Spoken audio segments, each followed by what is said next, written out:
Majority Leader.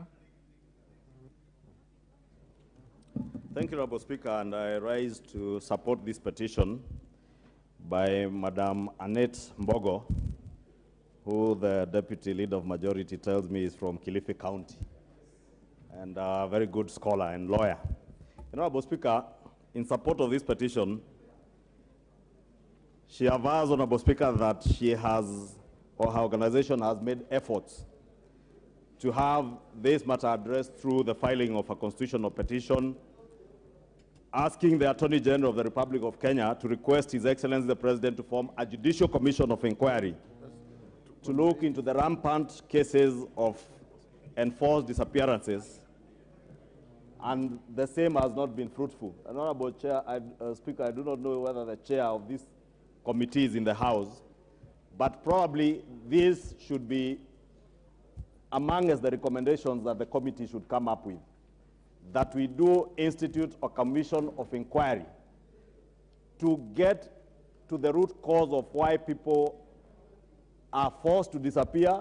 This thing we are calling forced disappearances, Mr. Speaker. And I don't know what is a forced disappearance, because what we are calling forced disappearances, Honorable Speaker, are outright killings, because there is no way you can disappear into thin air and never be found.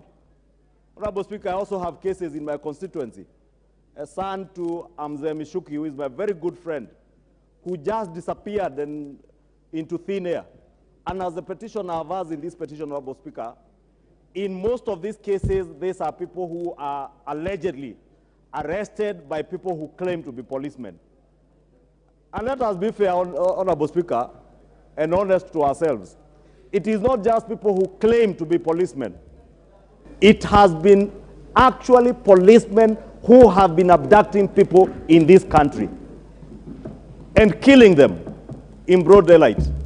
Honorable Speaker, it is sad that when His Excellency the President disbanded what was called the SSU, I don't know special what, that unit, which was a murderous unit, Honorable Speaker, under the office of the DCI. There are many people who sought to use that as an opportunity to make politics out of it. And I was shocked, Honorable Speaker, that the people who are saying, no, now you are targeting the people who served in the former regime. You are targeting DCI Kinoti. What is targeting DCI Kinoti and those who are in office when it was official government policy to force disappearances of Kenyans and kill Kenyans and dump their bodies in River Yala, in River Tana? You remember, Honorable Speaker, I think close to 30 bodies were fished out of River Yala. Another close to 20 bodies were fished out of River Tana, Honorable Speaker. Therefore, we cannot say that anybody is being targeted. And I know because some of them today have been invited to the DCI on small matters. When the time comes, I want to ask DCI Amin not to fear anybody. Those who sanctioned and commissioned the extrajudicial killings of very any innocent Kenyans must answer, Honorable Speaker. And we must be a nation where we don't bury our history in the sand. The only reason, Honorable Speaker, why things keep repeating themselves and it get into a vicious cycle of repeating the same mistakes as a country is because we never hold anybody to account. It cannot be, Honorable Speaker, that, as this petitioner says, close to 1,200 people have disappeared into thin air, and you didn't see them rise with the Holy Spirit like Jesus Christ did. They just disappeared. Some, their bodies are found, others, their bodies are never found, Honorable Speaker. Therefore, we must get to the root cause of all these things, Honorable Speaker. And I am glad, Honorable Speaker, that under this regime, none other than His Excellency President William Ruto has asserted that every person who is arrested by a police officer must be presented before a police station, recorded in an OB, and charged before a court of law, and not to be killed, as was happening before, Honorable Speaker. Honorable Speaker, it is not just cases of terrorism. Honorable Speaker, you know that famous saying that says when they came for Journalists, we were quiet because we were not them. When they went for farmers, we were quiet, we were not them. Until they came for you. That is what happened in this country, Honorable Speaker. We tolerated the extrajudicial killings of certain communities in this country on the basis that they were working with terrorists. And eventually, Honorable Speaker, it came to us. It came to our own neighborhoods. I do not think there is any member of parliament who, if not in your constituency, in your county, you know someone who has been a subject of these enforced disappearances and extrajudicial killings, Honorable Speaker. And therefore, as a responsible house, as leaders who value the sanctity of life, we must stand up to be counted. And I really want to challenge the Public Petitions Committee to not only ensure that there are legal mechanisms put in place, and that is a challenge to all of us as a house, but to also ensure that we do not bury what happened in yesteryears under the sand.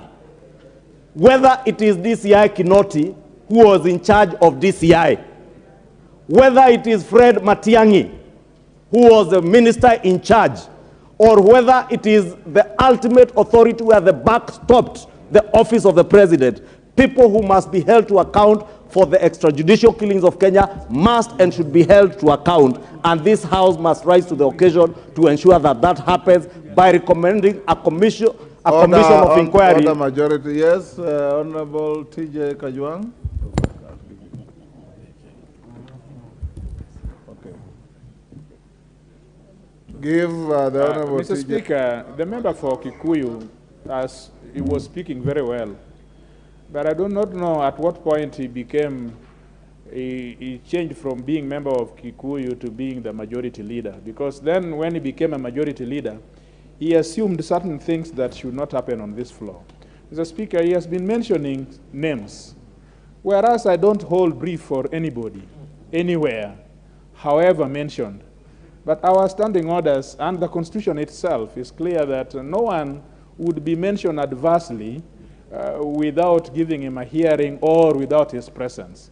Mr. Speaker, is it in order to mention those people that he has named in person, and yet they do not have an opportunity to defend themselves, Mr. Speaker? Majority. Thank you, Honorable Speaker. I thought the Honorable TJ is usually rattled if I mention the Ruaraka land scandal and Ruaraka constituency, but today I didn't. I only mentioned people who were in office at the time crimes against humanity were carried out in this country. And the person who was in charge of DCI is the person that I have named, DCI Kinoti. The person who was in charge of the interior was CS Matiang'i, who happens to have visited the DCI today in poetic justice, Honorable Speaker. And the person where the buck stopped was the president. Just like today, the buck stops in the office of the President of the Republic of Kenya, William Ruto, if there are any extrajudicial killings. Honorable Kajwang, what is out of order?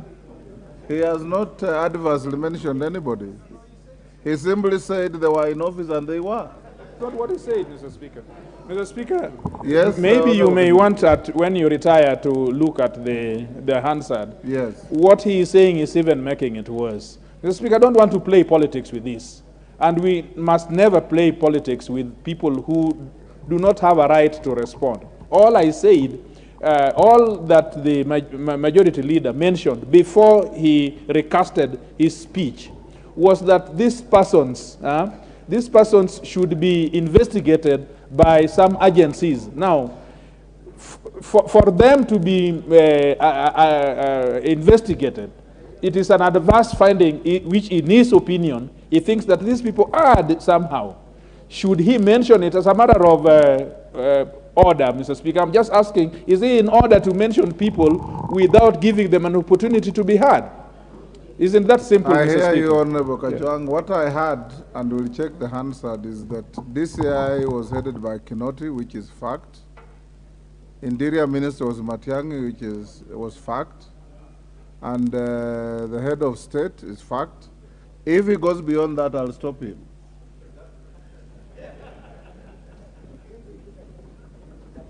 Thank you, Honorable Speaker, for that protection. And you know, I am a very careful person with what I say here. And anywhere else I speak, Honorable Speaker. But let us not run away from the truth, Honorable Speaker. That was my point. And the committee should not be afraid. And all investigative authorities that would investigate such matters should not be afraid, Honorable Speaker.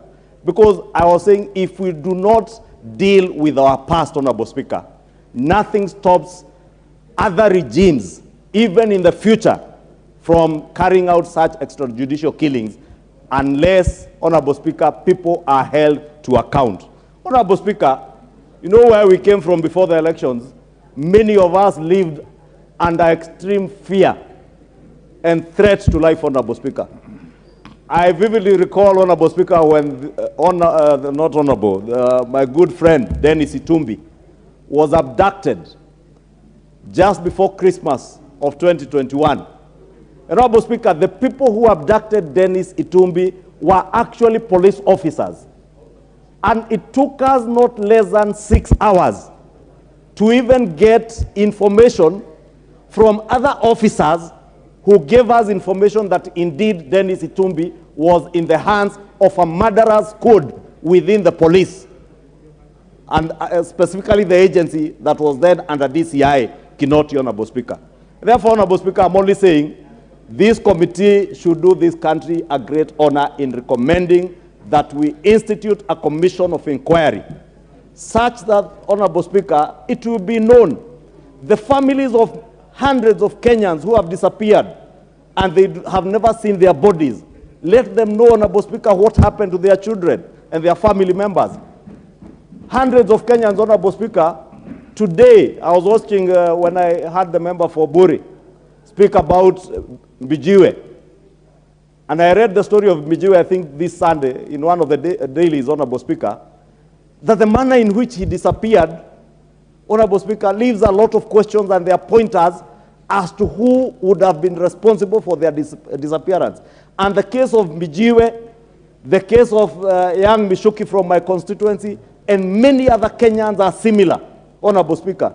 And unless we dig and get to the root cause, you never know. Many of the people who are forcing disappearances are still in some offices today. They still wield the same power and authority they wielded yesterday. Nothing will stop them from enforcing probably even the disappearance of members of parliament if we keep quiet. And that's why I'm saying we must not be quiet. Whether it is somebody in Northeastern, whether it is somebody from the coastal region, as Honorable and Baya says, or whether it is someone who is perceived to have been in groups like Mungiki or Chinkororo in Kisii, or whether it is someone that you disagree with politically. Because I was saying, Honorable Speaker, when we kept quiet, because we assumed it is a spirited fight against terrorists, and it is terrorists who are disappearing, they came for politicians. They came for political activists. They went after bloggers. Literally everybody, Honorable Speaker. You remember the threat people are being forced, Honorable Speaker, to subscribe to political ideals and ideologies that they do not believe in.